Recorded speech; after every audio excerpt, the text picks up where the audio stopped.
Interview and assessment. Interview and assessment में 5 चीजें याद रखिएगा। 5 चीजें जब भी इंटरव्यू कर रहे हो किसी का।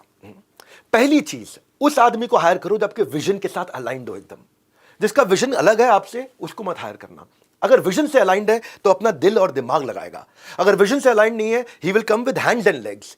और विजन से अलाइंड है, he will come with head and heart. आपको लोग चाहिए जो हेड एंड हार्ट के साथ आए। हाथ और पांव के साथ तो आप किसी को मजदूर को भी ले आओगे। दूसरा, always higher A category people.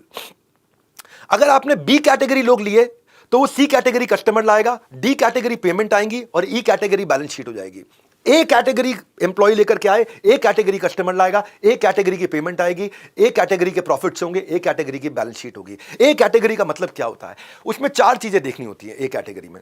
वो 4 चीजें क्या हैं? पहला, उसमें आगे बढ़ने का पोटेंशियल। दूसरा, उसने पीछे अच्छी करी हो परफॉर्मेंस। तीसरा, उसके अंदर होना चाहिए पावरफुल स्किल। चौथा, उसके अंदर होनी चाहिए काम करने की विल। ये 4 चीजें पकड़ के रखना। मैनुअल रखोगे तो बाद में आप सर्कल करके चेक कर सकते हो। अपने पास मैनुअल जरूर डाउनलोड कर लेना।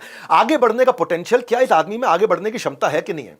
हो सकता है चौकीदार में स्किल हो चौकीदारी का, विल हो, बड़ी इच्छा है चौकीदारी कर रहा है, परफॉर्मेंस हो, बड़ी अच्छी चौकीदारी कर रखी है उसने, बहुत जबरदस्त चौकीदार रहा है आज तक, किसी गलत आदमी को अंदर नहीं घुसने दिया, लेकिन पोटेंशियल नहीं है उसमें आगे बढ़ने का, उसको सीईओ नहीं बना सकते आप। इसी तरह ये चारों में आपको अपने आदमी को नंबर देना है कि इसके अंदर आगे बढ़ने की क्षमता है कि नहीं है, सोच कैसी है, पीछे आज तक कैसा परफॉर्म करके आया है, काम करना आता है कि नहीं आता है, और साथ में उसकी इच्छा शक्ति कैसी है। इसको समझते हैं ए कैटेगरी हो गया। अब आता हूं तीसरा आदमी। पहला बताया आपको आपके विजन से, दूसरा बताया ए कैटेगरी, तीसरा बता रहा हूं hire people with high energy. ऐसे आदमी को हायर करो जो 3 आदमी का काम एक आदमी कर सके, जिसके अंदर एनर्जी बहुत हो। अगर एनर्जी नहीं है ना तो पूरे एनवायरनमेंट को डल कर देगा। चौथा, ऐसे आदमी को हायर करो जिसका फोकस बिल्कुल क्लियर हो, क्योंकि ये ऐसे आदमी ढूंढने बहुत मुश्किल होते हैं जो एक काम को पकड़ के एंड तक खींच के लेके जाए। कंसंट्रेशन सबसे बड़ा इंग्रेडिएंट है डिसरप्शन और इनोवेशन का। अगर आपको ऐसा आदमी मिल जाता है जो फोकस तरीके से काम करता है, सारे काम नहीं करता, सबसे इंटेलिजेंट काम उठाता है, फैले हुए रायते में एक आइटम को ऐसी उठा दे जिससे ट्रांसफॉर्मेशन हो जाए, यानी कि उसको फोकस करना आता है। ये फेसबुक भी अपने कल्चर में करता है। फेसबुक भी ढूंढता है फोकस्ड आदमी मैं कैसे मिलेगा मेरे को। वो क्या करता है फेसबुक, अपने इंटरव्यू में लोगों को बुलाता है, बोलता है नॉइजी म्यूजिक के अंदर यहां पे कोडिंग करके दिखाओ, एक शॉट वोडका पियो अब कोडिंग करो, फिर एक शॉट वोडका पियो अब कोडिंग करो, फिर एक शॉट वोडका पियो अब कोडिंग करो, और साथ में म्यूजिक चल रहा हो, शोर मच रहा हो, उसके बीच में कोडिंग करो। अगर इसके बीच में इतने शोर में अगर वो फोकस कर पाया, ये आदमी गेम चेंजर है। तो ये हो गया फोकस। और 5वां आदमी, ऐसा आदमी लेके आओ जो मेकर कल्चर का हो। मेकर कल्चर का मतलब क्या हुआ?